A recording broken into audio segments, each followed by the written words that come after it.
Ladies, gentlemen, and Haradrim of all ages, Season 2 has officially started in Diablo 4, and the game definitely does feel a little bit different. We won't really feel the full scope of it all until we get to more of a mid-game section, and so you're probably looking for the best way to get to that part of the game as quickly as possible and actually feel the changes. So let's talk about the best simple ways to gain experience at a ridiculously fast rate early on, as well as the best ways to get legendaries to help power yourself up, as well as uniques once you get to that point in the game, and then of course, simply how to get your vampiric powers as well. Starting off then, we should probably make note of the fact that by following the season questline, stopping to do maybe a couple of other activities like getting some of your codex legendaries along the way, the end of the season questline perfectly placed me at level 39. So we got to level 40, and then immediately did Cathedral of Light to unlock World Tier 3 with very limited issues. So if you care about the season questline, which you probably should, just following that around will get you the vast majority of the way through the beginning of your journey. That said, for those of you who don't really want to do the season journey right at the start of it, or if you finish the season journey and you're maybe a few levels short of being able to survive properly in the next world tier,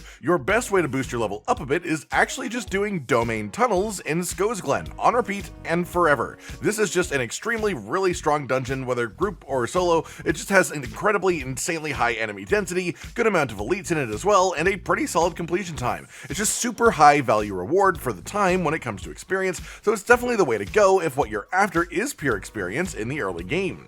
Then once you have reached a point that you feel strong enough to properly function in World Tier 3, your new best pure experience farm will be Nightmare Dungeons, just as it has been for ages. They're just too much stronger than the open world, too buffed. There's a modifier on the experience you get just for being in a Nightmare Dungeon, and it's a big deal. Even with that said, Whispers of the Dead reward is now pretty big too, so any overlapping that you can manage between these activities is really solid. And that said, as we round into the second section of this video, which is Legendaries, things are about to get a lot more interesting. Of course, the old legendary farming methods are still great, but while this is a little bit feely crafty just because it's my opinion and the opinions of some others from just the first few hours of play after the season started, but Blood Harvest drops an insane amount of gear, with legendaries being right at the top of that list. I have at various points been doing Blood Harvest activities during the seasonal questline, which is the new seasonal event, and I've just looked up while doing it to see 4 legendaries on the floor right around me. I'm level 44, and I have this many legendaries. That is completely irregular compared to Season 1 or base game leveling, and as far as I can tell, the big difference here between this and that is Blood Harvest. I would say about 80 to 90% of the legendaries that I've gotten so far have been from Blood Harvest, and I've only spent about 15 to 20% of the time that I've been playing Diablo 4 Season 2 in Blood Harvest, and that tells me immediately that Blood Harvest is fantastic for farming gear. Not to mention the experience in there is actually pretty decent too. The enemies are densely packed, and quite notably, Whispers of the Dead will always overlap with Blood Harvest, so you can do Blood Harvest, which will passively have you collecting potent blood, which is what powers up your vampiric powers. Complete Whispers of the Dead in the area to get Whispers of the Dead bonus experience from that, and then also the Whispers cache once you've completed 10 Grim Favors, which is in itself a bunch of extra experience and a nice pile of gold now too. And while you're wandering around the Blood Harvest event as well, you can find the little chest that you can open for keys that you get way too many of the keys for, and these have a really solid legendary drop chance too. Not to mention all of the Bloodseeker elites that all seem to have pretty good drop rates on them, whether you find them at random around the Blood Harvest, or if you summon them through one of the 15 lure cost altars, or even if you go for the really big boy event, which I highly recommend doing.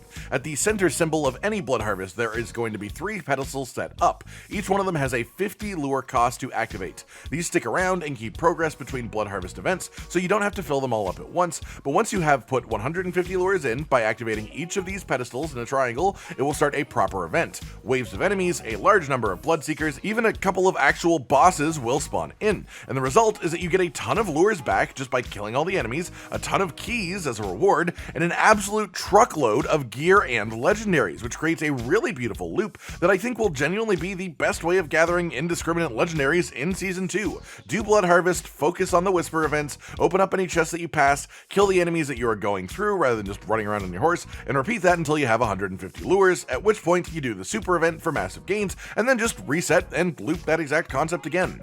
Unlike dungeons, it's hard to give this a specific number of legendaries per hour. There were various points during this that I got 4 or 5 legendaries in the span of about a minute, which is insane speed, but obviously there was time in between that too where I didn't get as many. Regardless, on pure feel alone, this is absolutely the new best legendary farm in the game, even better than Nightmare Dungeons are in later tiers, and it's something that we can do from literally just a handful of levels into the game once you've unlocked it in Season 2.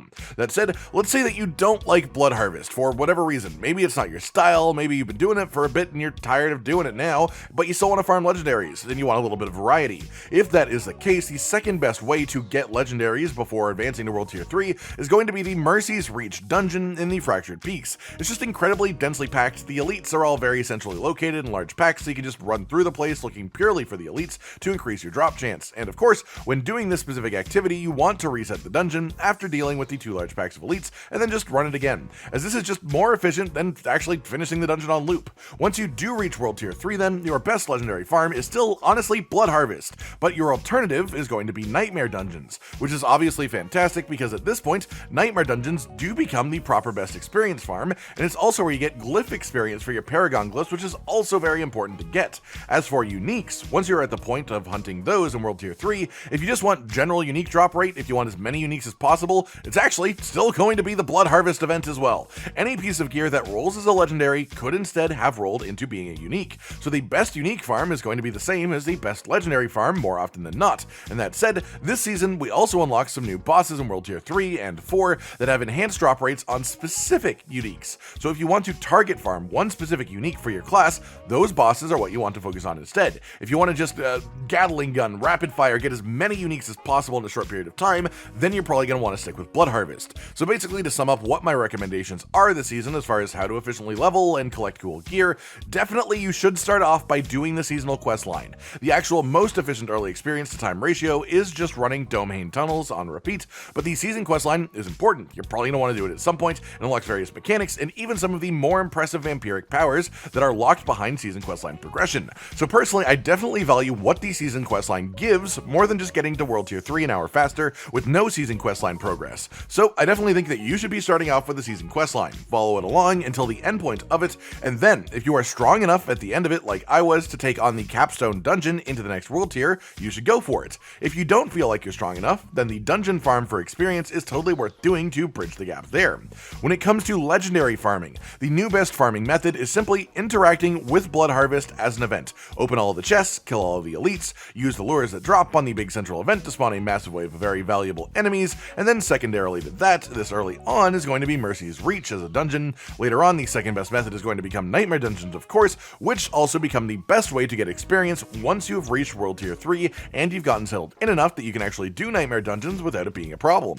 For uniques, there are new bosses in the game that you can target farm for specific ones. Otherwise, if you just want a generally large number of uniques per time, it will also be Blood Harvest. So Blood Harvest is very good. It just drops an insane amount of loot if you properly interact with the event. And a little bonus tip here as well is once you hit World Tier 3, if you do it a little bit early on in levels, you may not quite be prepared. You may not quite be strong enough to just survive in general, but you can still run around Blood Harvest in World Tier 3, opening up the chests with the keys that you got in the earlier tiers. They will still drop sacred gear here for you to equip the moment that you hit level 45 without even having to fight any of the enemies to be able to actually get it, which is really awesome. And that just about does it for today then, everyone. Just a nice collection of the various most effective ways to progress your character along through this beginning section of Season 2. I hope you've enjoyed this, and I hope it helps you both level faster and find the gear that you're looking for. And may your harvest be ever bloody, because this new mechanic is definitely going to get a lot of use out of it this season.